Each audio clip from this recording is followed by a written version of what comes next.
E é isso que nós temos procurado ensinar e transmitir em todos os lugares onde nós vamos.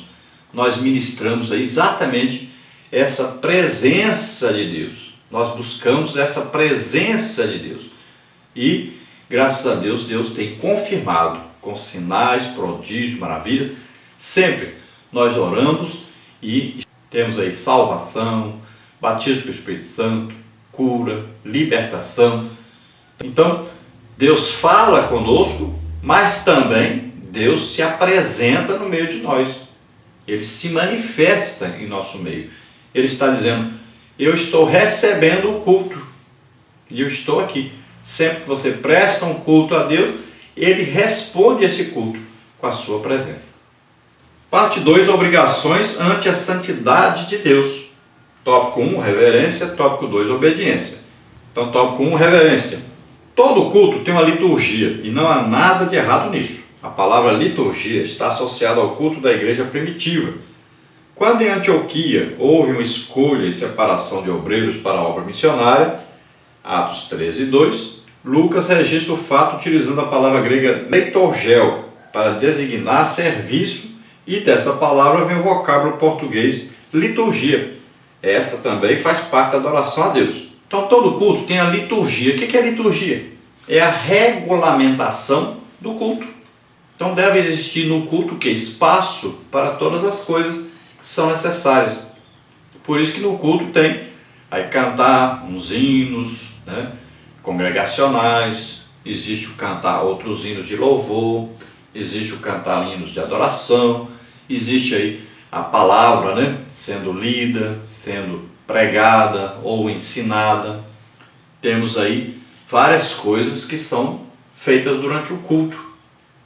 E cada uma deve ser feita de maneira organizada e com o tempo certo.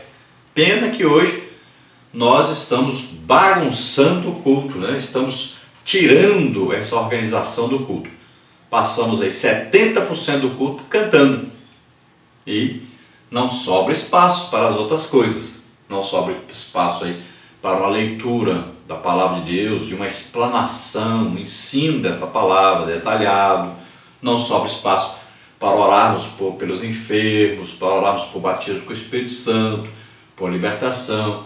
Muitas vezes nem sobra espaço para fazer aí direitinho um convite às pessoas para se converterem, porque nós estamos ocupando o culto exageradamente com uma coisa que faz parte do culto, mas que não é a prioridade do culto. Então nós vamos ver que em Antioquia existiam ali pessoas reunidas em jejum e oração, estavam prestando um culto a Deus. E o que aconteceu? Deus se manifestou naquele culto.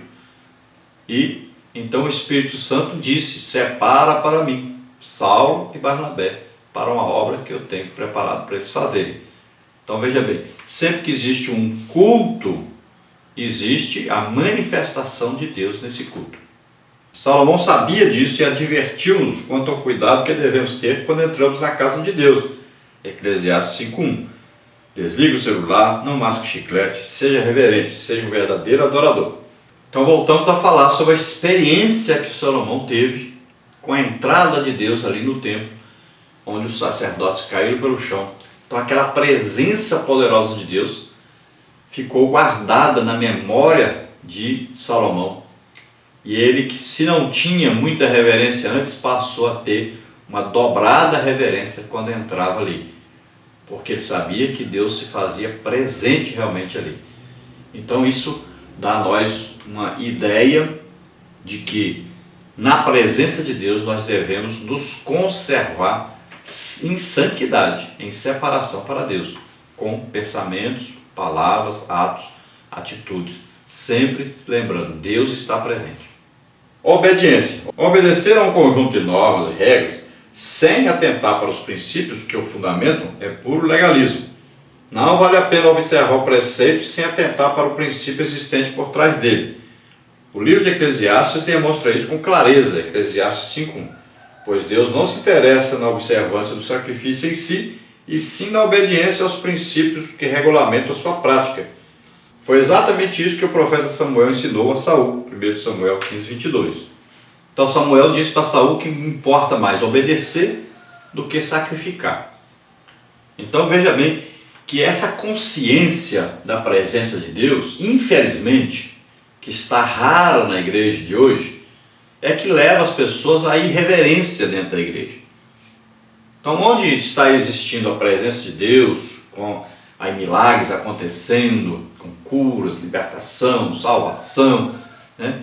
Então as pessoas sentem que Deus está presente realmente. Mas como os nossos cultos hoje são mais cultos festivos do que cultos de adoração, a grande maioria das pessoas vão à igreja para apenas prestarem ali uma obrigação, para estarem ali por religiosidade. Não estão ali para prestar um culto a Deus. Então, o que acontece? Eles vão ali para ver um show, querem ver músicas bonitas, teatro, dança, e na hora da pregação já ficam olhando o relógio, já querem ir embora, porque eles não foram prestar um culto, não foram para ouvir Deus falar com eles, mas foram apenas se divertir, foram apenas ter ali um momento que eles vão poder depois dizer assim: eu prestei a minha obrigação, o meu culto que eu tinha que prestar, eu já fiz a minha obrigação religiosa, então está tudo bem com Deus. Então é uma maneira de encobrir pecados, é uma maneira de legalismo, é um legalismo isso. A pessoa nem sabe para que está ali. Às vezes a pessoa canta os hinos porque já está acostumado com aqueles hinos, já decorou e nem sabe o que está cantando, nem presta atenção naquilo que está sendo cantado, nem entende aquilo ali como Deus falando com ele, apenas canta por cantar. Então nós temos uma realidade muito triste na igreja de hoje, e essa falta de consciência de prestação de culto a Deus está atrapalhando muito o progresso da igreja, porque nós temos crescido em número, mas temos diminuído em qualidade. Parte 3, obrigações frente à transcendência de Deus. Tópico 1, Deus o Criador. Tópico 2, homem, a criatura. Então, tópico 1, Deus o Criador. Todas as religiões possuem a noção do sagrado e demonstram respeito por ele. No cristianismo, como no judaísmo, a consciência do sagrado revela-se na manifestação do Deus verdadeiro, que ao longo da história deu-se a conhecer ao homem. O Deus Criador se distingue da própria criação, Deuteronômio 4, 15 a 20. A teologia bíblica denomina essa doutrina de a transcendência de Deus. Deus está além de suas criaturas, como afirma o Eclesiastes. Deus está nos céus e tu estás sobre a terra, Eclesiastes 5, 2b. Ele pode humanizar-se, como já o fez, João 1, 14. Mas o homem não pode tornar-se divino. Quem procurou ser igual a Deus foi expulso do céu, Ezequiel 28, de 1 e 2, e Isaías 14, de 12 a 15. Então todas as religiões têm essa ideia do sagrado, né? Mesmo que seja uma religião idólatra, ela tem essa ideia.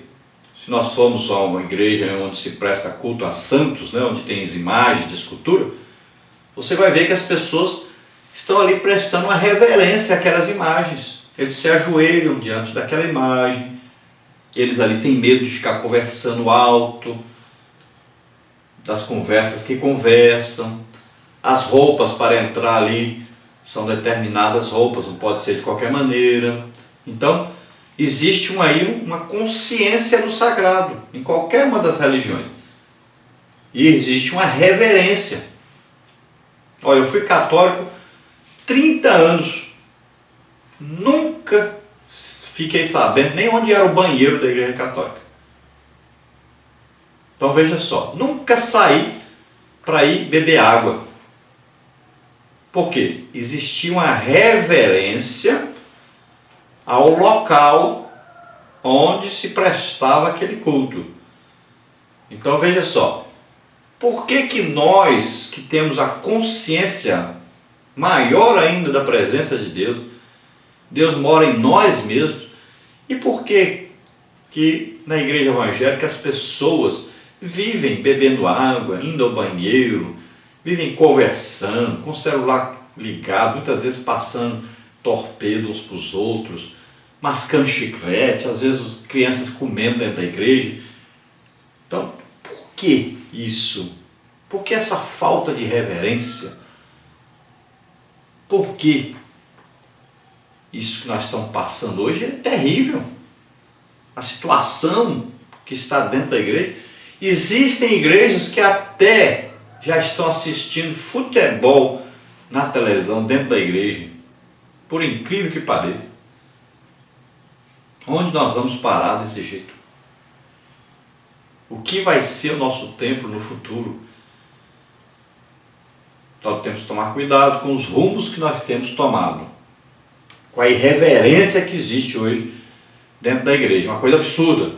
Moças que vão para a igreja com as roupas indecentes, provocando nos rapazes aí desejos, pensamentos impuros, ao invés de estar ali prestando um culto a Deus.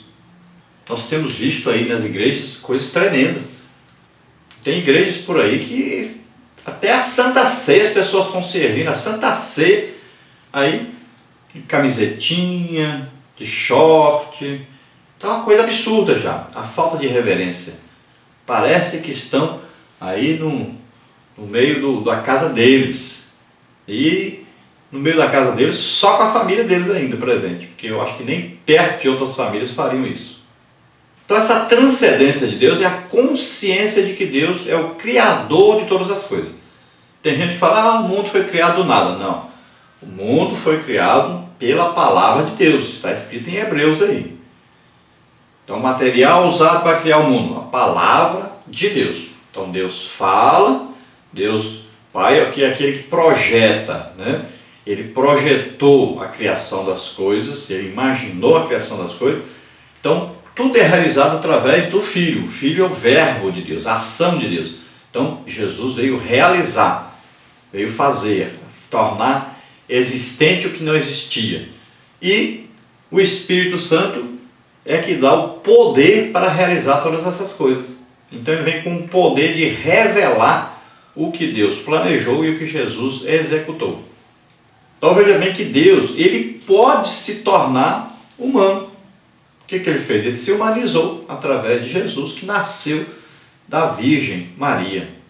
Então veja só, ele veio ao mundo, nasceu como homem para se tornar em tudo semelhante a nós, porque era exigido como norma de Deus, como plano de Deus, que um homem que nunca pecou pegasse os pecados de toda a humanidade sobre ele e morresse no lugar de todos os homens.